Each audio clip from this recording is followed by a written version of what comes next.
మానవుడి నిత్యాన్వేషణ అని శ్రీ శ్రీ పరమహంస యోగానంద గారు ఇచ్చిన రోజువారీ జీవితంలో భగవంతుని అనుభవంలోకి తెచ్చుకోవడం ఇది ఉపన్యాసాల కూర్పులో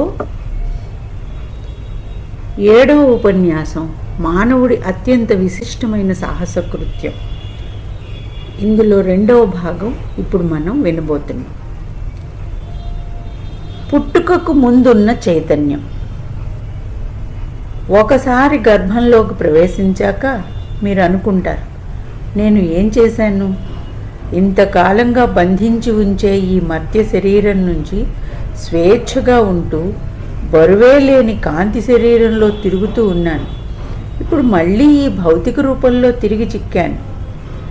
ఏది ఏమైనప్పటికీ గర్భంలో ఉన్న 9 నెలల్లో మీరు కొత్త పరిస్థితులకు అలవాటు పడతారు. అది శిక్ష. అది 9 నెలల కారాగారం. అందులో మీరు మరొకరి ద్వారా శ్వాసించాలి, మరొకరి ద్వారా తినాలి. రక్తాన్ని, దాని ప్రసరణ శక్తిని మరొకరి నుంచి తీసుకోవాలి. మీరు ఆధారపడ్డవాళ్ళు. మీ ఆత్మ ఈశ్వరుడితో మొరపెట్టుకుంటుంది, ఈ జైలు నుంచి నన్ను బయటికి పంపు. నేను చూడలేకపోతున్నాను, నేను వినలేకపోతున్నాను, నేను కట్టుబడిపోయాను.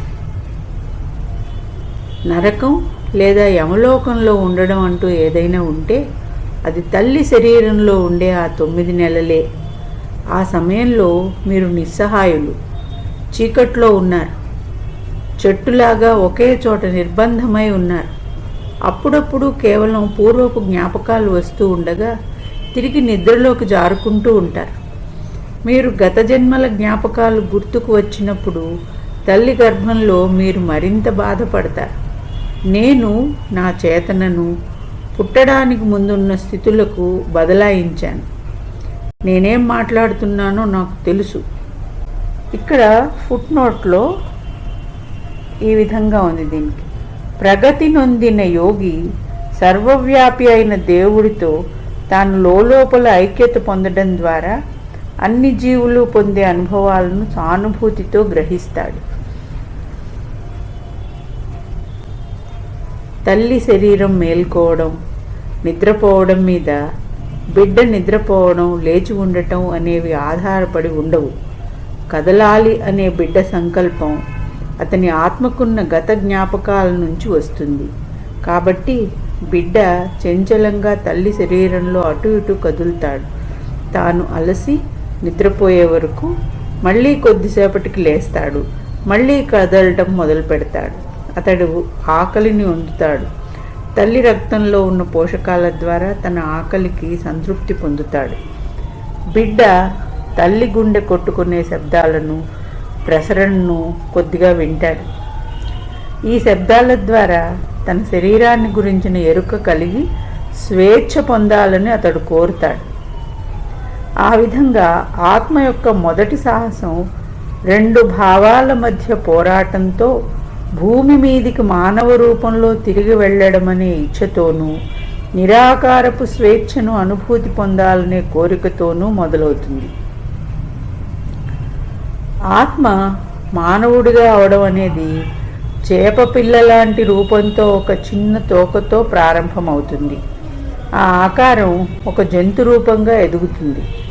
గర్భంలో ముడుచుకుని అప్పుడప్పుడు గత జన్మ తాలూకు జ్ఞాపకాలు వస్తాయి. దాంతో పిండం కలత చెందుతుంది. ఈ పెనుగులాట అండం తల్లి గర్భంలో పెరుగుతున్న కొద్దీ ఎక్కువ అవుతుంది. ఆత్మ రోధిస్తుంది, నన్ను బయటికి పోనీ అని. సంకల్పం బాగా ఎక్కువైనప్పుడు బిడ్డ పుడుతుంది. సమయానికి ముందుగా పుట్టిన పిల్లలు ఎంతో బొండి బలమైన సంకల్పం ఉన్న వాళ్ళ ఆత్మలు. తల్లి శరీరంలో 9 నెలలు ఉండడం వాళ్ళకి ఇష్టం లేదు. అందుకే వాళ్ళు ముందుగానే బయటికి వచ్చారు. జీవన శ్వాస. బిడ్డ ప్రపంచంలోకి ఏడుస్తూ పుడతాడు. ఎందుకంటే సాధువులు అంటారు, ఆత్మ తన పూర్వపు జన్మలు గుర్తుంచుకుంటుందని. ఈ భూమి మీదకి రావడం అనే ఆలోచనను ఈ జీవితపు కష్టాలను తిరిగి అనుభవించడాన్ని అది ఇష్టపడదు. దీనికి సంబంధించినదే మరొక జ్ఞాపకం. ఈ ప్రపంచంలోకి వచ్చే ముందు బిడ్డ తన చేతులను బతిమాలుతున్న తీరుగా ఉంచి బయటికి రావడం. అది దేవుణ్ణి ప్రార్థిస్తుంది, దయచేసి నాకు ఈ శారీరక జన్మను మరొక్కసారి ఇవ్వవద్దు అని.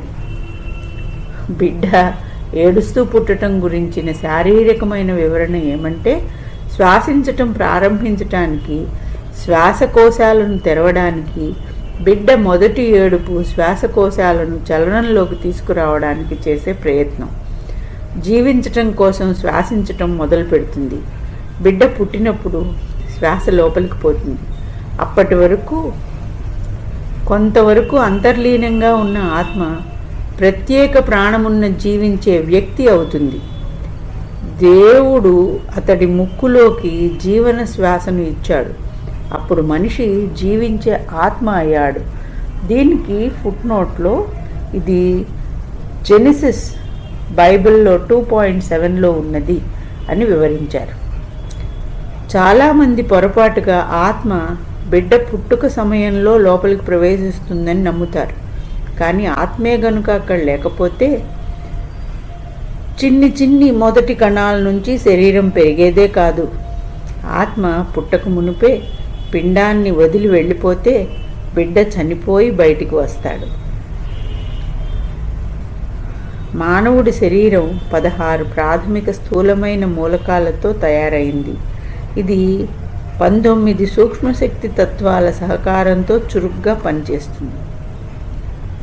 ఈ సూక్ష్మశక్తి తత్వాల గురించి ఫుట్నోట్లో ఈ విధంగా రాశారు. మానవుడి భౌతిక రూపంలో ఉండి దాన్ని చురుకుగా చైతన్యవంతం చేసే సూక్ష్మ శరీర మూలం 19 తత్వాలు: బుద్ధి, అహంకారం, చిత్తం, మనస్సు అంటే ఇంద్రియ చైతన్యం, పంచేంద్రియాలు, 5 కర్మేంద్రియాలు, పంచప్రాణాలు లేదా ప్రాణశక్తుల వెనుక ఉన్న శక్తులు. వీటిని శుద్ధ చైతన్యంగా ఘనీభవింపచేయవచ్చు. మానవుడు జీవించే ఆత్మ అయ్యాడు అనే దానికి అర్థం, సాధారణ మానవుడి భౌతిక శరీరం రసాయనిక మూలకాల భూమి మీది దుమ్ముతో తయారైంది. భగవంతుడు అతని శ్వాసరంధ్రాల్లోకి జీవన శ్వాసను మొదట ప్రవేశపెట్టినప్పుడు ఆయన విధించినట్లుగానే భూమి మీద నిలవడానికి అతడు తప్పకుండా ఆక్సిజన్ను పీల్చాలి. బిడ్డ పుట్టినప్పుడు అతడు వెలుతురు చూసి కళ్ళు చికిలిస్తాడు. అతడు శబ్దాలు వింటాడు, వాసన చూస్తాడు, రుచులు తెలుసుకుంటాడు, శ్వాసిస్తాడు. పరిస్థితులన్నీ సహజంగానే ఉన్నాయని తెలుస్తాడు. అతడు మళ్ళీ భౌతిక శరీరంలో పడ్డాడు. మొట్టమొదటి శ్వాస తీసుకోగానే పుట్టుకకు ముందు బయటికి రావడానికి ఉన్న నిరోధం అంతా ముగిసిపోతుంది. మాయ, మన ఉనికి శరీర శ్వాసల మీద ఆధారపడి ఉందనే విశ్వభ్రాంతి అతడిని కప్పేస్తుంది. మరొక్కసారి అతడు భౌతిక ప్రపంచానికి ఆకర్షితుడవుతాడు. సమయం గడుస్తున్న కొద్దీ బిడ్డ తన శరీరం మీద నియంత్రణ కోసం కష్టపడతాడు. సంతులనాన్ని సాధించే ప్రయత్నంలో తన చేతులను, కాళ్లను అదే పనిగా ఎంత తరచుగా ఎన్నిసార్లు కదుపుతాడో మీరు చూస్తారు. ఆత్మకున్న గతకాలపు జ్ఞాపకాల నుంచి అవచేతన మనస్సు ద్వారా ఈ పనులన్నింటికీ కావలసిన మార్గదర్శనం లభిస్తుంది. ఆ జ్ఞాపకాలు ఎల్లప్పుడూ అక్కడ ఉన్నాయి. చావంటే మీరు సహజంగానే భయపడతారు. ఎందుకంటే ఇంతకు మునుపు అనేకసార్లు మీరు ఆ అనుభవానికి గురయ్యారు. మీరు నొప్పి అంటే భయపడతారు. ఎందుకంటే ఇంతకు ముందు అనేకసార్లు మీరు బాధపడ్డారు. బిడ్డ పెరిగి చిన్న పిల్లవాడైనప్పుడు అతడు తల్లిదండ్రుల దారి చూపే సంకల్పం, అదేవిధంగా ఇతర బంధువుల సంకల్ప బలాలు అతడిని చుట్టుముట్టి వాటి ద్వారా ప్రభావితుడవుతాడు. ప్రతి ఒక్కరూ అతన్ని ఒక్కొక్క విధంగా ఉండమంటారు. అతడి చిలిపి స్నేహితులు అతన్ని ఇంకా వేరే విధంగా ఉండమని కోరతారు. ఈ విధంగా పరస్పర విరుద్ధమైన ఒత్తిళ్ల వల్ల పిల్లవాడు ఎన్నో గొప్ప ప్రయాసలకు గురవుతాడు. ఇది బాధాకరమైన జీవితం కాబట్టి మీ పిల్లవాడికి కొంచెం స్వేచ్ఛ ఇవ్వడం మంచిది. కానీ పిన్న వయస్సు వాళ్లకు మరీ ఎక్కువ స్వేచ్ఛ ఇస్తే తర్వాత వాళ్ళు ఈ విధంగా దుఃఖించవచ్చు. చాలా కాలం కిందటే ఈ విధంగా చేయకూడదని వాళ్ళు నాకు చెప్పి ఉంటే ఈరోజు నేను ఈ విధంగా తయారయ్యేవాడిని కాదు. యవ్వనంలోకి వచ్చేదాకా శారీరకంగాను మానసికంగాను ఒకళ్ళు లోనయ్యే అన్ని ప్రయాసాలను తలుచుకోండి. జీవితంలోని ఆ సమయంలో మన ఇంద్రియాలు ఎంతో చురుగ్గా పనిచేస్తాయి. కుర్రవాడిలో ఒక గొప్ప అంతర్యుద్ధం సాగుతుంది. ఇంద్రియాలతో పెనుగులాట అనే గొప్ప పోటీ జరుగుతుంది. ఈ యవ్వన సాహసకృత్యంలో విజేత కావడం, ఈ జీవనపు ఆనందాతిరేకంలో విజయవంతంగా సాగిపోవడం ఒక గొప్ప అనుభూతి. మనిషి తనను తానే మంచి చేసుకోవాలి. జీవించటం ఎంతో అద్భుతమైనది. కానీ మనను చంపడానికి అనేకం ఎదురు చూస్తున్నాయి. జీవనపు సాహసకృత్యంతో పోలిస్తే దక్షిణాఫ్రికాలో క్రూర మృగాలతో చేసే సాహసకృత్యం ఒక లెక్కలోది కాదు. చరిత్రలోని ఏ కథ అంతకన్నా ఉత్కంఠ కలిగించేది కాదు. మానవుడు తన తెలివితేటలు ఉపయోగించి జంతువుల నుంచి తనను తాను ఎలా రక్షించుకోవాలో నేర్చుకున్నాడు. కానీ తన చెడు అలవాట్ల నుంచి, చెడు మార్గాల నుంచి తనను తాను ఎలా రక్షించుకోవాలో అతనికి తెలియదు. మానవుడు తనకు తానే గొప్ప శత్రువు. తన వ్యక్తిగత శత్రువుల కన్నా లేదా దేశ శత్రువుల కన్నా, క్రిములు, బాంబుల కన్నా, ఇంకే విధమైన బెదిరింపు కన్నా మనిషి తాను తప్పు చేసినప్పుడు తనను చూసి తానే భయపడాలి. మీ దివ్య ప్రకృతిని గురించిన అజ్ఞానంలో ఉండిపోవడం, చెడు అలవాట్లకు లోబడడం మిమ్మల్ని మీకు శత్రువుగా చేసుకోవడమే అవుతుంది. ఈ జీవితం అనే సాహసకృత్యంలో సఫలం కావడానికి మీకు మీరు స్నేహితులు కావడమే అత్యుత్తమ మార్గం. కృష్ణ భగవానులు ఇలా అన్నారు: మంచిగా మారిన అహానికి అంటే జితేంద్రుడైన వాడికి ఆత్మ స్నేహితుడు, కానీ సంస్కరింపబడని అహానికి అంటే జితేంద్రియుడు కానివాడికి అది శత్రువు. ఇది భగవద్గీతలోని 6వ అధ్యాయంలో నుంచి చెప్పబడింది. సూక్ష్మ శత్రువులు. ఒక దారి తెలియని, పరిచయం లేని ప్రదేశానికి పరిశోధన కోసం బయలుదేరుతున్నట్టు మనని మనం తేలిగ్గా ఊహించుకోవచ్చు. మనం ఓడలో వెళ్తున్నట్లయితే ఒక చిన్న పడవ ప్రాణరక్షణ కోసం మనకు కావాలి. ఒకవేళ ఓడ మునిగితే మనం పడవలోకి దూకి మనను మనం రక్షించుకోవచ్చు. కానీ అనేకమైన మన జీవితానుభవాల్లో మన రక్షణకు ఉపయోగించే పడవలోనే చిల్లులున్నట్లుగా మనకు అనిపిస్తుంది. మనం ఎన్ని ముందు జాగ్రత్తలు తీసుకున్నప్పటికీ క్రూర జంతువులున్న అడవిలో మనం వాటి నుంచి రక్షణ పొందడానికి కావలసినంత జాగ్రత్త తీసుకోవచ్చు. కానీ సూక్ష్మమైన అపాయాలను తప్పించుకోవడం మరింత కష్టం. క్రిముల వ్యూహం నుంచి తనను తాను రక్షించుకోవటం ఎలా? లక్షలాది క్రిములు మన చుట్టూ ఎల్లవేళలా తేలుతున్నాయి. మనం చూసే, వినే అపాయాల నుంచి జాగ్రత్తలు తీసుకున్నప్పుడు క్షేమంగా ఉన్నామని అనుకుంటాం. కానీ క్రిముల నుంచి మనను మనం కాపాడుకోవడానికి చాలినన్ని సాధనాలు మనకు లేవు. మన రక్త ప్రవాహంలోనే తెల్ల రక్త కణాలు ఈ జీవులతో ఎప్పుడూ పోరాడుతూ ఉన్నాయి. డ్రగ్స్ అంటే మందులు వాటిని మొద్దుబారేటట్లు చేస్తాయి అంతే. తెల్ల రక్త కణాలనే సైనికులు ముందుకు చొరబడి వాటిని నాశనం చేస్తాయి. మీ రక్తం బలహీనమైతే తెల్ల రక్త కణాలు మీకు సహాయం చేయలేవు.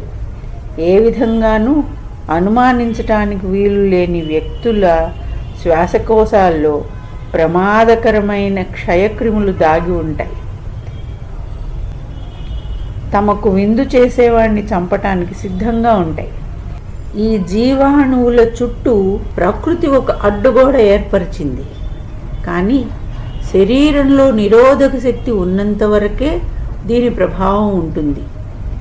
లోపల జీవనమనే కనబడని అడవిలో బతుకు పెనుగులాట ఎప్పుడూ జరుగుతూనే ఉంటుంది. మీరు తినే ఆహారాన్ని భూతద్దం కింద పరీక్ష చేసినట్లయితే మీరిక దాన్ని తినలేరు. క్రిములు దానితో విందు చేసుకుంటున్నాయి. మీరు మొత్తంగా వాటిని అన్నింటినీ మింగేస్తున్నారు. మీరు తాగే నీరు అలాంటి క్రిములతో సజీవమై ఉంది. ప్రతి ఒక్కడూ ప్రతిరోజు లక్షలాది క్రిములను తింటూనే ఉన్నాడు. కనుక నిజమైన శాకాహారి అన్నవాడు ఎవడూ లేడు. అలాగని మానవుడు తినడం మానేయాలా? అన్ని రకాల యుద్ధాలకు సిద్ధం కండి. జీవితం అనే అడవిలో క్షేమంగా వెళ్ళాలంటే మిమ్మల్ని మీరు సరైన ఆయుధాలతో సమాయత్తం చేసుకోవాలి.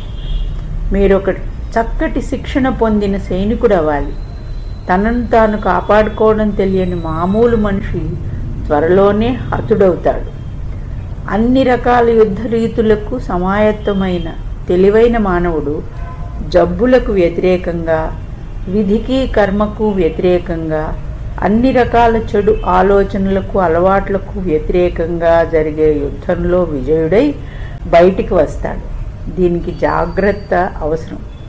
దాంతోపాటు మన శత్రువులను జయించటానికి కొన్ని ప్రత్యేకమైన పద్ధతులను అనుసరించాలి.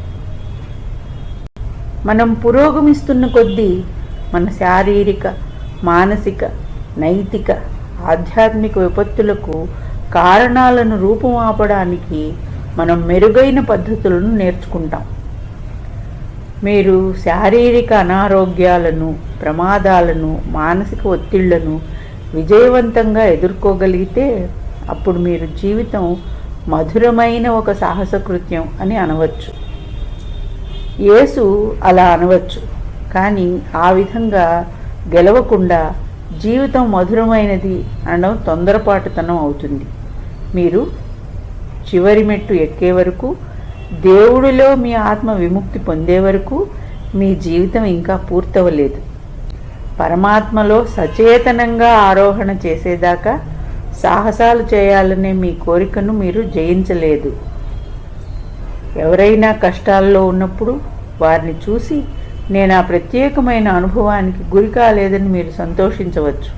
కానీ ఆ అనుభవానికి గురి కాబోయే తరువాతి వ్యక్తి మీరే కావచ్చు. శరీరానికి హాని జరిగే అవకాశాలు, సందర్భాలు కోకొల్లలు. కాబట్టి తగిన జాగ్రత్తలో ఉండండి. శాస్త్రవేత్త అంటాడు, క్రిముల నుంచి మిమ్మల్ని మీరు కాపాడుకోవడానికి పోషకాహారం తీసుకోండి, ఆరోగ్య నియమాలు పాటించండి. రాజకీయ నాయకుడు అంటాడు, బయటి శత్రువుల నుంచి మిమ్మల్ని మీరు కాపాడుకోవడానికి మంచి సైనికులు కండి అని. మనం విపరీతమైన కాలంలో బతుకుతున్నాం. చివరికి ఆడవాళ్ళు ప్రపంచానికి రక్షకులుగా పేరుబడిన వాళ్ళు సైనికులుగా ఇతరుల పిల్లలను చంపడానికి శిక్షణ పొందుతున్నారు. దారుణం. కానీ ఒక్కోసారి యుద్ధం నుంచి కూడా కొంత మంచి వస్తుంది. అది మనలో ఉన్న పిరికితనాన్ని తొలగిస్తుంది. ఇది మానవుడి అత్యంత విశిష్టమైన సాహసకృత్యం అనే ఉపన్యాసంలోని 2వ భాగం.